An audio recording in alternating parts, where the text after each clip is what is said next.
We can overcome 4 years of Donald Trump. America should not take lectures on racial justice from Joe Biden, Sleepy Joe. President Trump inherited an economy from Obama-Biden administration that was given to him. Normal has become living a nightmare. My husband has seen his share of bullies and of trials and of tragedies. These people are being crushed. This is a battle for the soul of the United States of America.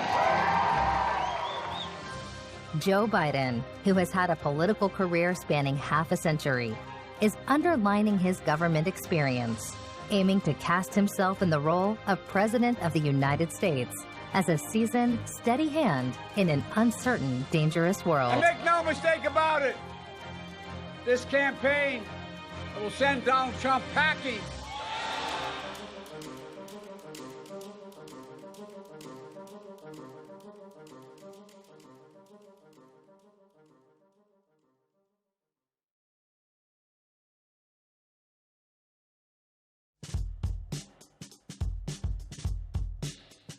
Joe Biden, born during the Second World War in 1942, spent his childhood in the blue-collar city of Scranton, Pennsylvania, where his father struggled to find a steady job after a series of business setbacks.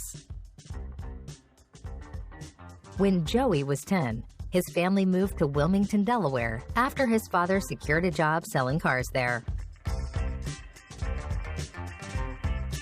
As a child, Biden had a debilitating stutter.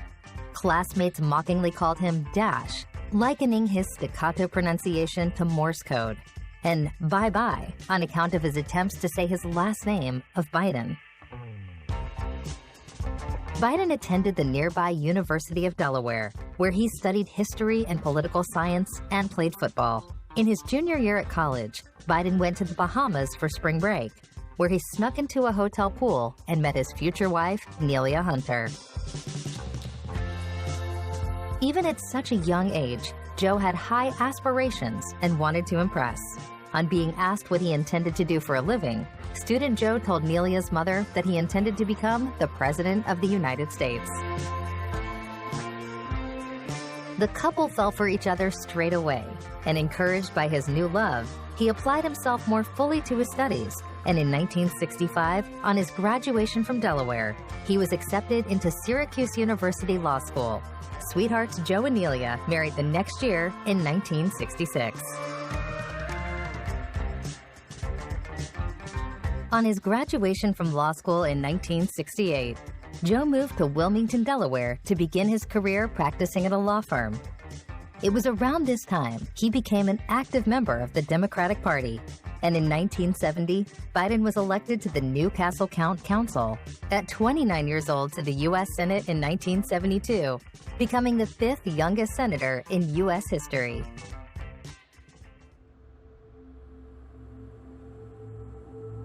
Just a few weeks after Biden won his Senate seat, a tractor trailer carrying corn cobs struck the family station wagon as his wife and 3 children were driving home from buying a Christmas tree. Nelia and their 13-month-old daughter Naomi died before they reached the hospital. His 2 young sons, Beau and Hunter, were taken to the hospital with their injuries. In fact, Biden was sworn into the Senate in his son Beau's hospital room, skipping the swearing-in ceremony for new cantors in Washington.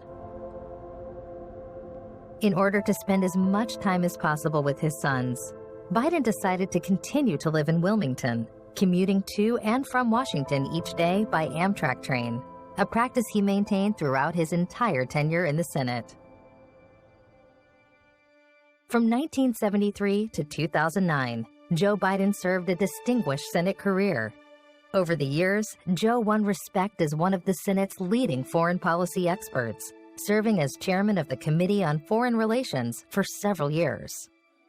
His many foreign policy positions included promoting stability and peace in the Balkans, advocating for strategic arms limitation with the Soviet Union, expanding NATO to include former Soviet bloc nations, and opposing the first Gulf War and the Bosnian War. I think we should be using U.S. air power to take out the heavy artillery around Sarajevo and in other parts of Bosnia. Biden famously went up against Secretary of State George Shultz in 1986 when he defended President Reagan's South African policy. The administration were criticized for lacking moral backbone in dealing with the white minority government in Pretoria. Joe Biden passionately spoke out in support of the majority black population of South Africa and against the oppressive apartheid regime. After Shultz endorsed Reagan's opposition to economic sanctions in South Africa, Biden said, "I hate to hear an administration and a Secretary of State refusing to act on a morally abhorrent point." This is not a situation in which we can afford to be locked in the straitjacket of rigid legislation. These people are being crushed. And we're sitting here with the same kind of rhetoric. The same thing we heard. We heard, go slow.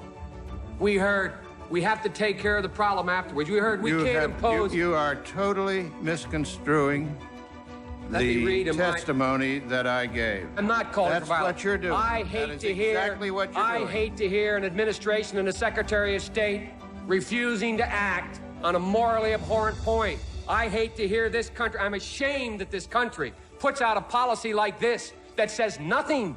Nothing. It says continue the same. Biden ran for the 1988 Democratic presidential nomination, formally declaring his candidacy at a Wilmington train station on June 9, 1987. He was attempting to become the youngest president since John F. Kennedy. He had been on presidential watch lists for years, and when he was originally elected to the Senate in 1972, he was already seen as White House material. By the time he declared his candidacy for the presidency in 1987, he had been working as a senator for more than a decade, so had a great deal of experience in politics. He was certainly considered as a bright new hope, great at giving speeches, and markedly different to many of the other Democratic runners. However, at the start of the primaries, a video surfaced that spliced together footage of UK Labour Party leader Neil Kinnock giving a speech, and Biden, who was clearly quoting Kinnock's words at the Iowa State Fair, without attributing parts of his speech to being those of Kinnock. And I started thinking as I was coming over here, why is it that Joe Biden is the first in his family ever to go to a university? Why am I the first Kinnock in 1,000 generations to be able to get to university? Why is it that my wife, who's sitting out there in the audience, is the first in her family to ever go to college? Why is Glenys the first woman in her family in 1,000 generations to be able to get to university? After this, more and more examples of Biden's lack of attribution came to the public's attention. The scandal became more to the fore in people's minds than his excellent record as a senator. Once the press made textual fidelity an issue, earlier cases surfaced. Biden had failed to give proper citation to both Robert and Humphrey Kennedy.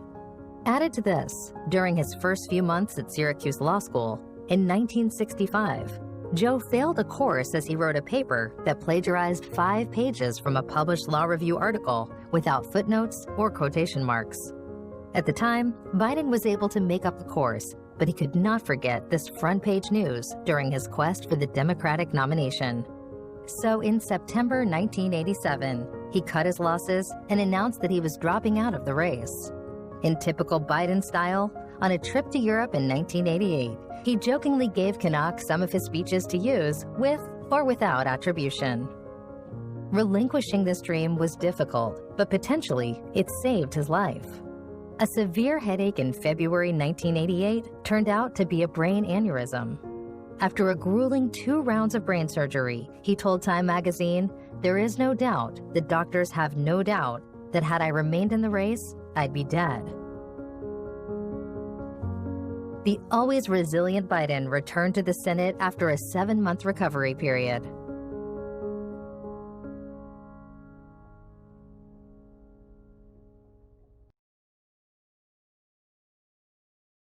My goal was, when I started running in 1972, was I wanted my daughters, if I had one, I just had one, I was 14 months old, that she would be entitled to every single solitary opportunity my kids were, and there's not a damn thing that a man can do that a woman can't do. I really mean that. There is not a single thing you can't do. In 1994, one of Biden's biggest achievements was that he co-sponsored the Violence Against Women Act, which provided $1.6 billion to investigate and prosecute violent crimes against women, plus imposed automatic and mandatory restitution on those convicted, and allowed victims to sue their attackers in civil court, even if prosecutors did not proceed in criminal charges. Other notable causes Biden supported included campaigning for American action to end the genocide in Darfur and speaking out against President George W. Bush's handling of the Iraq War, particularly opposing the troop surge of 2007. In destabilizing Iran, we should be a little. We spent some real time thinking about that. 20 years after his first presidential bid, Biden decided to run for the U.S. presidency in 2008. During the campaign, Biden focused on his plan to achieve political success in the Iraq War through a system of federalization. In terms of his suitability, he referenced his record in the Senate as the head of several congressional committees and experience in foreign policy. As Biden entered the presidential race, he attacked frontrunner Hillary Clinton's plan for the war in Iraq. During an interview on Good Morning America, Biden called Clinton's plan a disaster and counterproductive. Biden stated that his plan called for a political solution, unlike Clinton's military solution. However, 2008 was not the right time for Biden. After years of the Bush administration, people in America wanted change, and Barack Obama offered this in the form of being not only the first African American to run for office, but by being bright, articulate, and a symbol for change after years of war in the Middle East. We are one people. We are one nation. And together, we will begin the next great chapter in the American story with 3 words that will ring from coast to coast, from sea to shining sea. Yes, we can. Thank you, New Hampshire. Thank you. One of the biggest problems Biden faced at the time was voters didn't know about him or his candidacy. A poll conducted by Gallup found that 38% of the public had never heard of Joe Biden, and 17% had no opinion at all about him. In contrast, 0% of the public had never heard of Hillary Clinton, and only 3% had no opinion. Although the public opinion of Hillary might not have been completely positive, at least the public knew who she was. Some people think you bring change by demanding it, and others think you bring change by hoping for it. I think you bring change by working really, really hard for it every single day. It takes perseverance and persistence, and yes, some perspiration.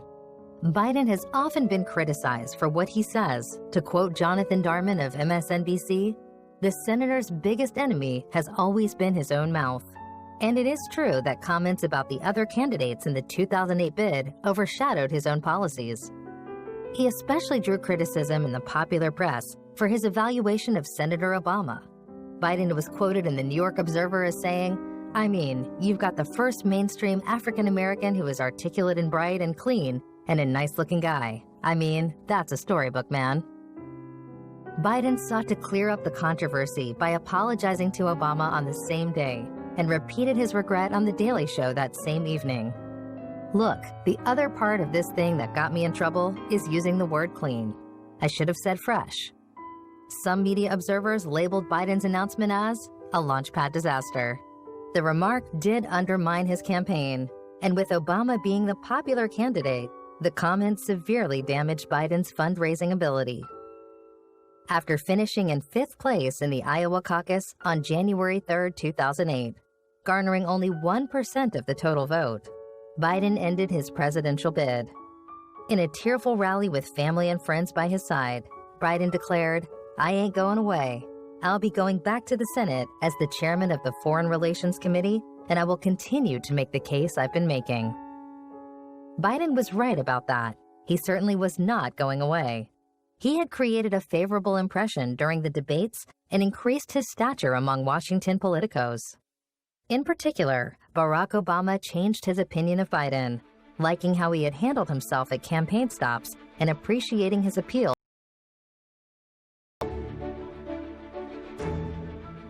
On August 23, 2008, the Obama campaign announced that Biden would become Barack Obama's running mate.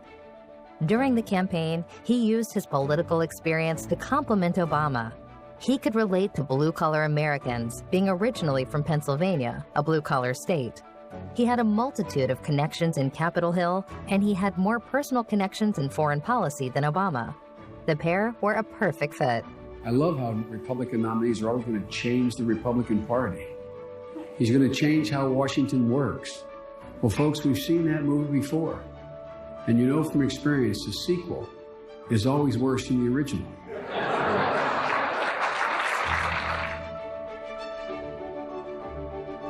Barack Obama and Joe Biden convincingly defeated the Republican ticket of Arizona Senator John McCain and Alaska Governor Sarah Palin.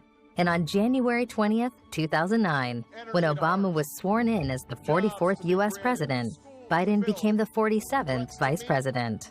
Alliances to repair. The road ahead will be long. Our climb will be steep. We may not get there in 1 year or even in one term. But America, I have never been more hopeful than I am tonight that we will get there. I promise you, we as a people will get there.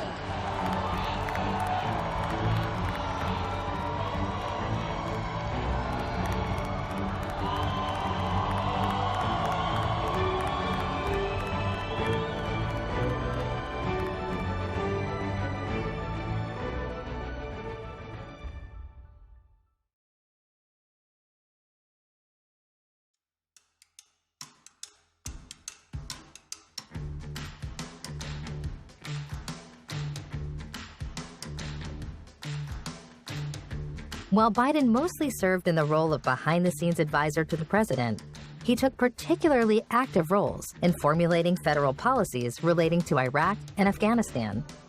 Although he lost an internal debate to Secretary of State Hillary Clinton regarding his opposition in sending 21,000 new troops to the war in Afghanistan, but his skepticism was still considered valuable in the administration. And in 2009, Biden's views gained more influence as Obama reconsidered his Afghanistan strategy. As vice president, he also played a leading role in getting the economy back on track. Biden chaired the Middle Class Task Force, which was a guiding force in the administration's efforts to improve the livelihoods of middle-class families. He also oversaw the administration's implementation of the Recovery Act, which added 2 million jobs, helped stave off another Great Depression, and made an unprecedented investment in America's infrastructure. One of the main issues for Biden was to create a level playing field for American workers. He fought for payroll tax cuts during the economic recovery, ensuring a tax cut for every single worker in America. He pushed for a higher national minimum wage and supported state and city-level efforts when Congress failed to agree to a higher national wage floor. What Biden was most well known for during his time as vice president was his stance in combating violence against women. As the author of the original Violence Against Women Act, Vice President Biden continued to draw upon his years in the United States Senate to address violence against women, specifically domestic violence, sexual assault, and stalking.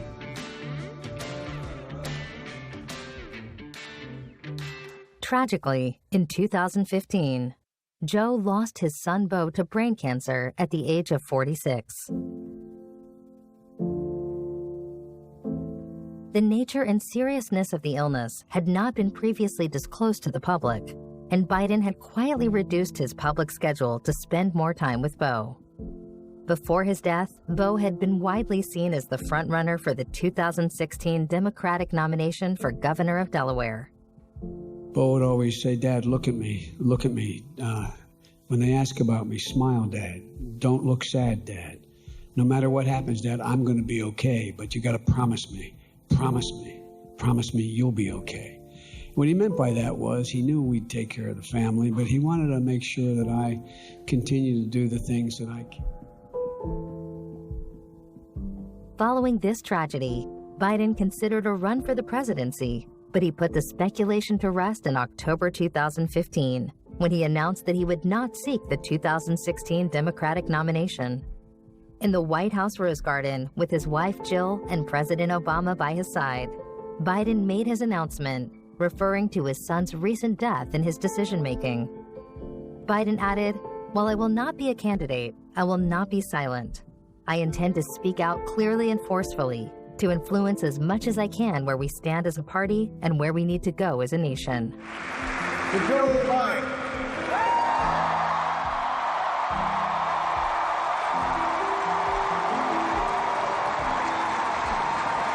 You were the first decision I made as a nominee, and it was the best. Not just because you have been a great vice president, but because of the bargain I gave brother. And we love you and Jill like family, and your friendship has been one of the great joys of our lives.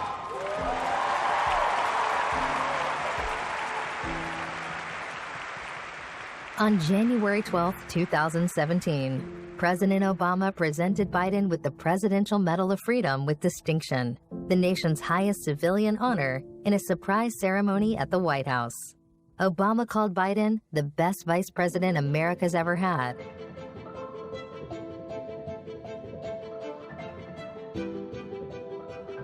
As promised, Biden did not remain quiet during the campaign seasons, publicly flagging up his disagreement with many of the policies of the Republican presidential nominee, Donald Trump.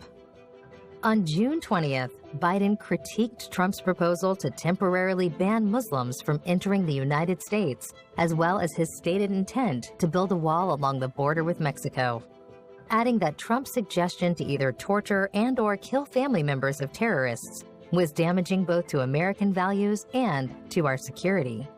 During an interview at the 2016 Democratic National Convention, Biden asserted that moral and centered voters would not vote for Trump. I stand here to tell you that I have no doubt, none whatsoever, that in the Trump administration there will be no diminution of support as a consequence of this transition.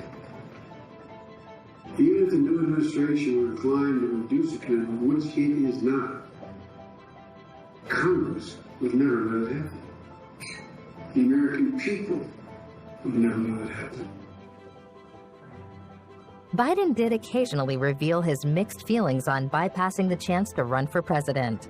In March 2017, he said he could have won, and in November, he elaborated on those thoughts in an interview with Oprah Winfrey. No woman or man should announce they are running for president unless they can answer two questions. One, do they truly believe they're the most qualified person for that moment? I believed I was. But was I prepared to be able to give my whole heart, my whole soul, and all my intention to the endeavor? And I knew I wasn't. Joe Biden continued to speak out against Trump once he was in office, especially questioning comments Trump had made about climate change, healthcare, immigration, and LGBTQ rights. On April 25, 2019, Biden delivered the expected news that he was running for president in 2020. Watch this video where Biden openly criticizes Trump's leadership. It was there on August of 2017 we saw Klansmen and white supremacists and neo-Nazis come out in the open. And that's when we heard the words of the President of the United States that stunned the world and shocked the conscience of this nation. He said there were, quote, some very fine people on both sides. Very fine people on both sides? With those words, the President of the United States assigned a moral equivalence between those spreading hate and those with the courage to stand against it. Joe's slogan for the 2020 race is, "Our best days still lie ahead," and he wants America to build back better, an economic policy aimed at two groups of traditional supporters, namely blue-collar workers and liberal-thinking previous Democratic voters. We can overcome 4 years of Donald Trump, But if we give him 8 in the White House, we'll forever and fundamentally change the character of this nation, in my view. And that's why we have to win this time. That's why we have to take back the White House. Having worked so closely with the previous president, Biden can credibly claim the legacy of Obama, as well as relying on being popular with voters who look back fondly at the Obama years.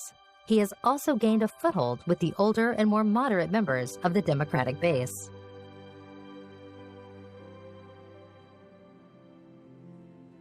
One of the most immediate and obvious challenges facing the president and the country as a whole is how to tackle the coronavirus outbreak. Joe Biden's approach in tackling the virus is to provide free testing for all and hire 100,000 people to set up a national contact tracing program. Biden wants to give firmer national guidance through federal experts, set up at least 10 testing centers in every state, and call upon federal agencies to deploy resources.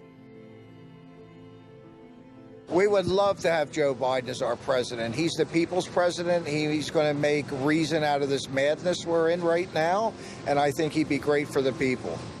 So I think people are looking more for unity and community and working together and diversity. And I think Joe Biden is about diversity. I mean, I would be proud of anybody who can, step up to the job at this point. Like, I mean, if it's somebody who happened to be from where I'm from, like, congratulations for me. But I mean, at this point, I just want, I would like results. I mean, I think that's everybody. What everybody would like is results. So, Biden also wants to raise minimum wage and invest in green energy. In regards to the immediate impact of the coronavirus crisis, he has vowed to spend whatever it takes to increase direct money payment to families and extend loans to small businesses. He wants a $2 trillion investment in green energy, a $400 billion pledge to use federal dollars to buy American goods, and a $300 billion investment in U.S.-made materials, services, research, and technology. Biden has called climate change an existential threat and says he will rally the rest of the world to act more quickly on curbing emissions by rejoining the Paris Climate Accord, the agreement Donald Trump withdrew from, which committed the U.S. to cutting greenhouse gases up to 28% by 2025, based on 2005 levels. In the wake of the Black Lives Matter protests in 2020, Biden believes that racism exists in the United States and must be dealt with through a wide range of social and economic programs that will support minorities. Now's the time for healing. Now's the time for peace and calm on the streets of Ferguson. It isn't lost on a lot of young folk of color in particular that it was during the Obama administration that Black Lives Matter really was birthed and came into its own. Part of his Build Back program focuses on creating business support for minorities through a $30 billion investment fund.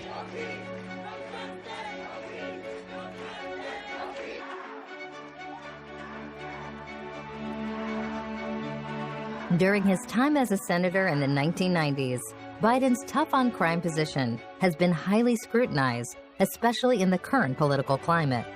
However, he has moved on from his stance from over 3 decades ago and has proposed policies to address gender, race, and income-based disparities in the justice system, reduce incarceration, and rehabilitate released prisoners. This is no time for incendiary tweets. It's no time to encourage violence. This is a national crisis. We need real leadership right now. Biden wants to expand Obamacare, which was the public health insurance scheme introduced when he was President Barack Obama's deputy, and implement a plan to insure an estimated 97% of Americans. All Americans will be given the chance to enroll in the public health insurance option. This will be similar to Medicare, which provides medical benefits to the elderly, and to lower the age of eligibility for Medicare itself from 65 to 60 years old. President Trump inherited an economy from Obama-Biden administration that was given to him, just like he inherited everything else in his life.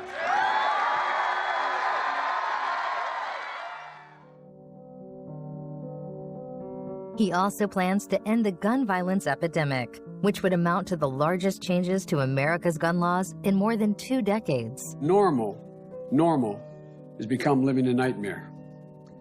On October 1, 2017, was a normal day in Las Vegas until one man in possession of a small arsenal of assault weapons, many modified with bump stocks, increasing the speed with which he could fire the weapons, and 100 rounds of ammunition with each of those assault weapons, was able to, in just 10 minutes, take out 58 innocent lives and hundreds more were wounded.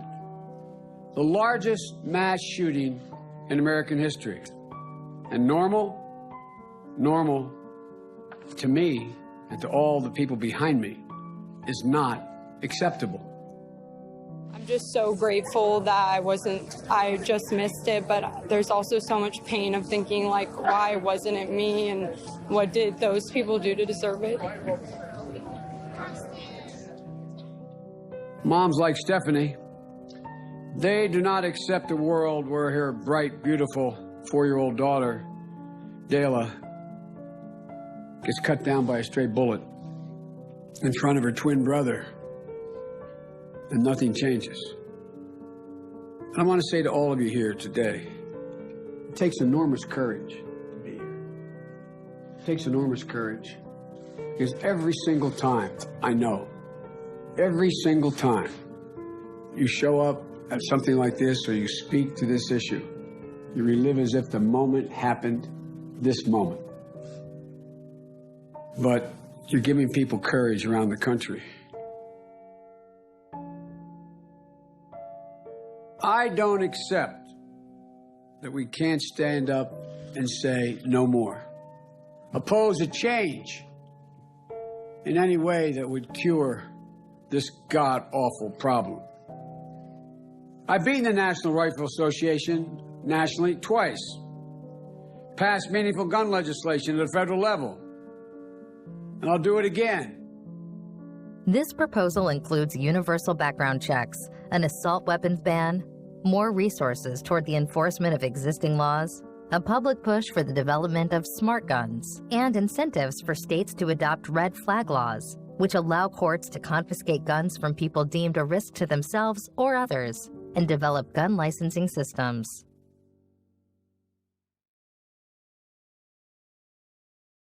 I can remember when I was a kid, graduating from high school. I'm going to my senior prom, drove down to Newark, Delaware, which is not far from Newark, Delaware, not far from where I went to school, but about 15 minutes, 20 minutes.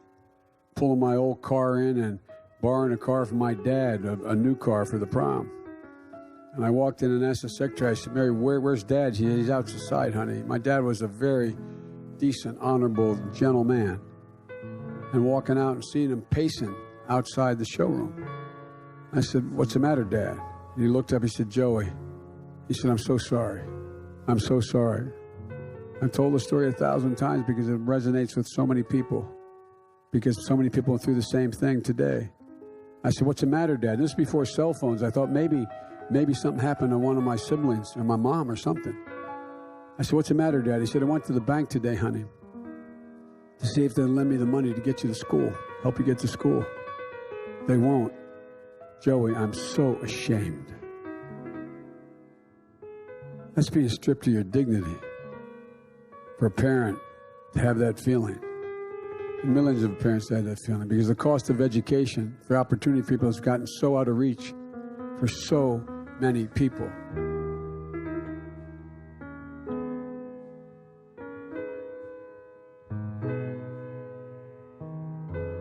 One notable shift to the left for Biden is that he has endorsed a handful of big pieces education policy that have become popular within the party.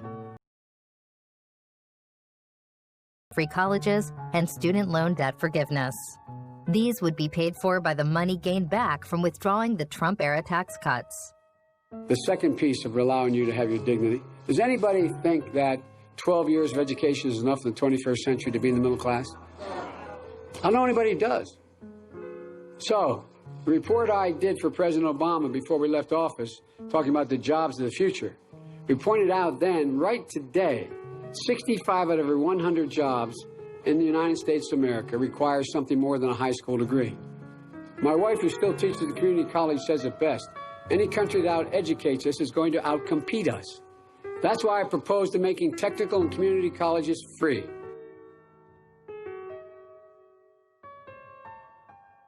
The main challenge for Biden is to undo many of Trump-era policies, as well as restoring America's reputation with regards to foreign policy. And they know that if we give this man another 4 years in the White House, he'll forever and fundamentally change the character of this nation. We can't let this happen.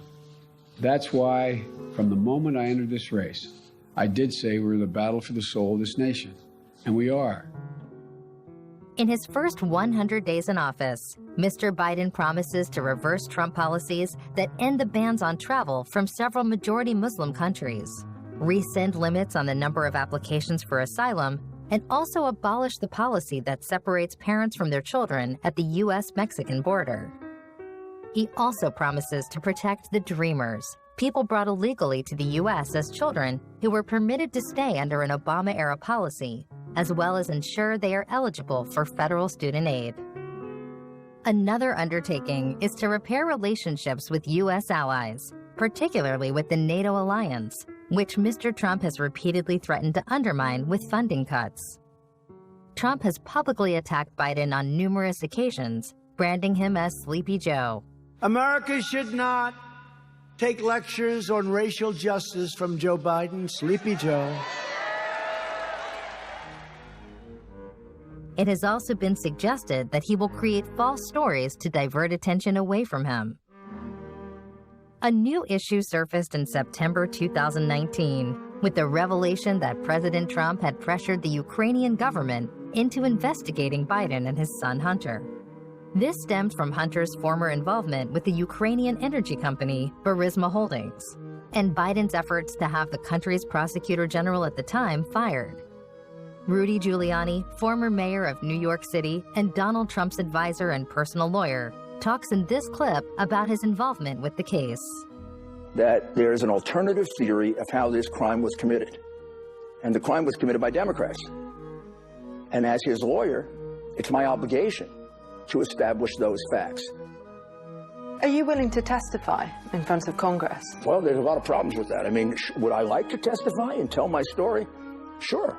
I've been telling it all the time. In fact, you know my story. There's nothing I can tell them that you can't read online. From the very beginning, I've been totally transparent about this. There are things that I can't testify to because I'm a lawyer. What has the president said to you this week? He asked me how I'm doing. We talked about golf. And anything we talked about relating to the case, I can't tell you. The president's in a very good mood. And he's a good friend. He's been a friend for 30 years. Are you at all concerned about your future? Because you have been placed as a central role in this. No, I'm not concerned about my future. What I did is perfectly lawful, perfectly legal. I find it completely extraordinary that you're spending all this time asking me about what I did. All this time should be spent on the pay-for-play scheme that Biden set up, in which he made millions and millions of dollars using his son and having his son sell his office. That should shock you. But because we are distorted, this left-wing distortion that goes on, you're asking me about the process that I followed to uncover one of the biggest scandals. I should be considered a whistleblower. I should be getting whistleblower protection. I don't care about Biden's campaign, but I do care about corruption. His campaign, that's up to him. Politics, that's up to them. I don't care about politics. This is about corruption. And if you look and you read our Constitution and many other things, I have an obligation to look at corruption. I have an actual obligation and a duty. In a September 24th speech, Biden called Trump's actions an abuse of power and said he would support impeachment if the president did not cooperate with Congress, a topic that took on additional urgency when House Speaker Nancy Pelosi ignited impeachment proceedings that same day.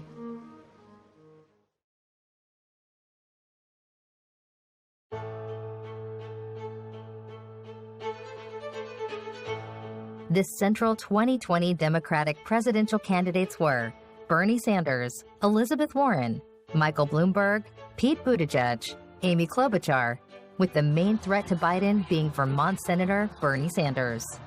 Bernie has a huge following and appeals to the further left side of the Democratic Party. What we need is a new politics that brings working class people into our political movement, which brings young people into our political movement, and which in November will create the highest voter turnout in American political history. I'm here today because I really want to support a man that I really believe in, the man that I believe that's actually going to do some good for this country, a man that's going to reshape things and actually really give power back to the people. And I really believe in his message. Yeah, he seems the most genuine out of the candidates. The other candidates don't really seem like they want to make any active changes, but it does seem like he's the more genuine candidate. It's expensive to have health care in the United States. As of today, Bernie will take away the middleman and give us cheaper health care and cheaper, better health care. He has always been dedicated to fighting for the people like down here on the ground, the working class people of this country, and there are candidates who try to claim they will and then backtrack on their promises, and he has always stuck true to what he's believed in and what he has said he would do.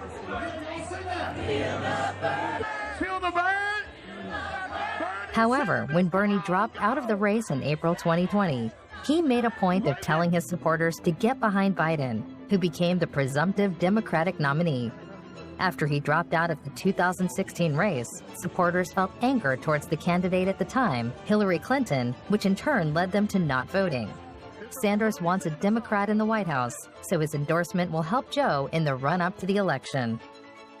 You know, I live in Vermont, and I do support Bernie. I think that the timing is a little off for Bernie to be president. And so I was really happy with the Obama administration. And so as much as there's been some complaints with Joe Biden himself, I have faith that he spent 8 years with a man who did a really good job. Oh, I think that he might attract Republicans as well as Democrats, and it's all about beating Trump. I feel like the country is on the right track. It's amazing to feel like we may be able to move past Trump. I'm excited. Biden's appeal to U.S. voters is that he has had a lot of experience within the White House already. At this current time, a lot of Americans are nostalgic for the previous Obama administration. Biden, as vice president through these years, offers a lot of the voters comfort. His wife, Jill Biden, who he has been married to since 1977, taught English and reading in high schools for 13 years, and also taught adolescents with emotional disabilities at a psychiatric hospital. From 1993 to 2008, she was an English and writing instructor at Delaware Technical and Community College. Since 2009, she has been a professor of English at Northern Virginia Community College and is thought to be the first second lady to hold a paying job while her husband was vice president. Like I tell my students all the time, it's not enough to want to do well. You have to turn in the essay. You have to do the reading. You have to deliver on the promises you make. Joe wrote and passed the Violence Against Women Act when no one thought it could be done. He stood up to the NRA twice and won. He secured those last votes for the Affordable Care Act. He has spent his entire career bringing people together, building bridges, delivering on promises that he can make. During Joe Biden's 2008 campaign to be the Democratic nominee, she continued to teach during the week and would join him for campaigning on weekends. She said that she would have taken an activist role in addressing education as her chief focus of concern as a potential first lady. She also said that she was basically apolitical and would not seek inclusion in cabinet meetings. My husband has seen his share of bullies and of trials and of tragedies, but it's never made him feel cynical, never made him want to use his power for personal gain. Instead, It's made him more committed to serving others. A leader who brings people together, not tears families apart like we've seen at our borders. A president that you can be proud of, who believes that our best days are ahead of us. That's my husband, Joe Biden.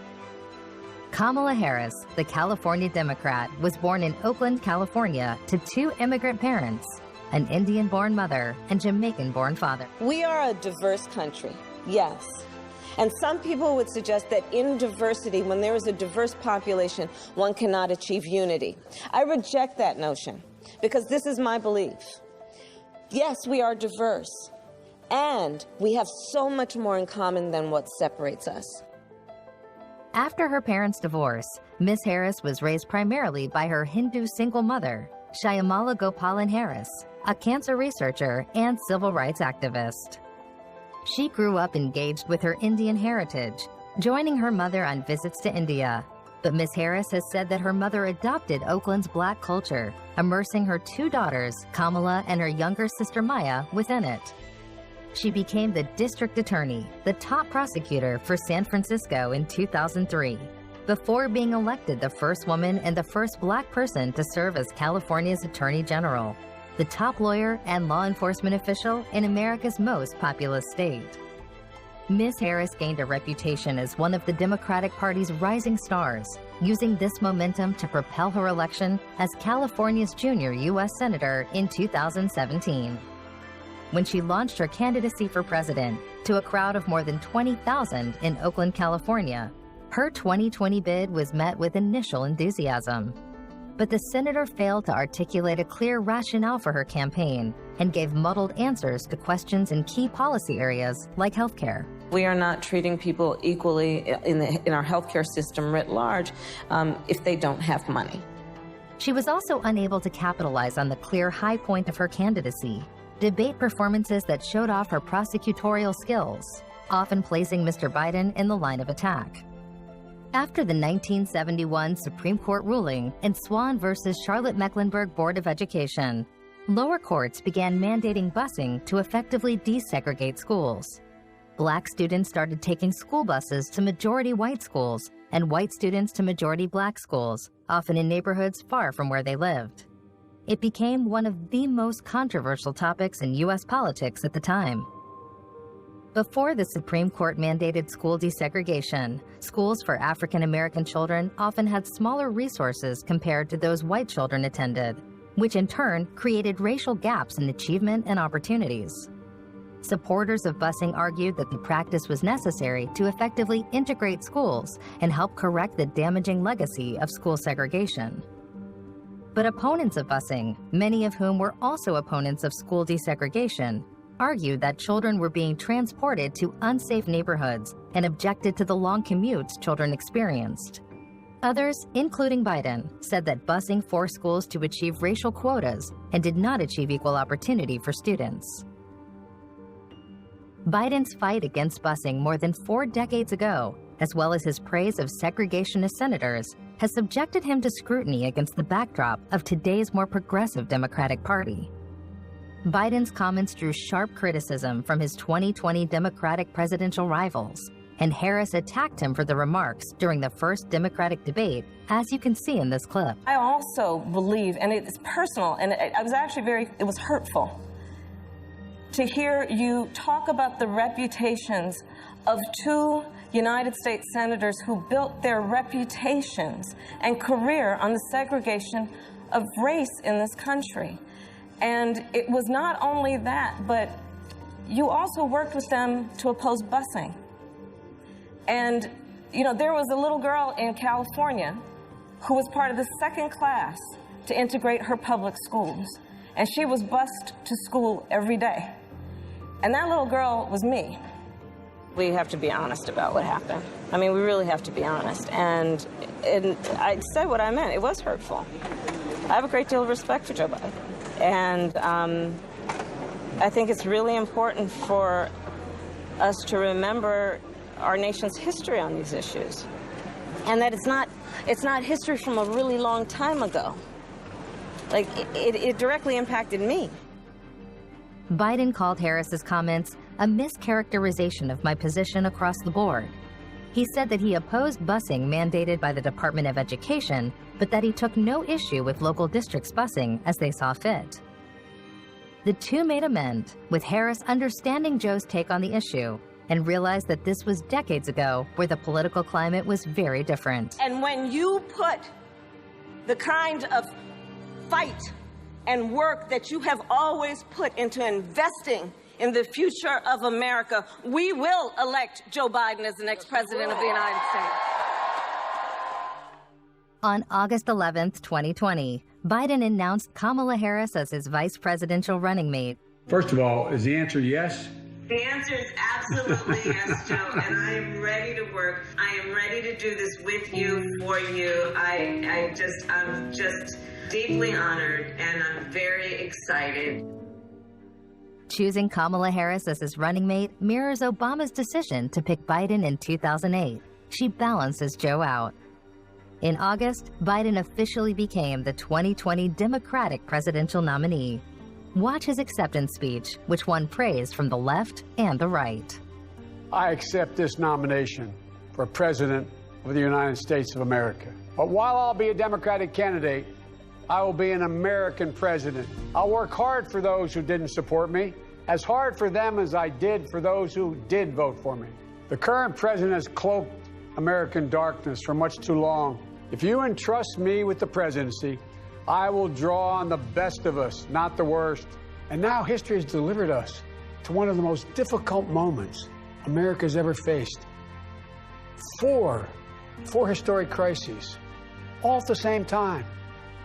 And this is a battle we will win, and we'll do it together. I promise you.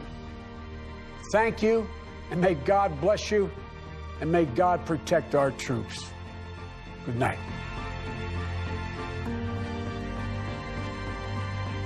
Joe Biden, who has had a political career spanning half a century, is underlining his government experience, aiming to cast himself in the role of President of the United States as a seasoned, steady hand in an uncertain, dangerous world.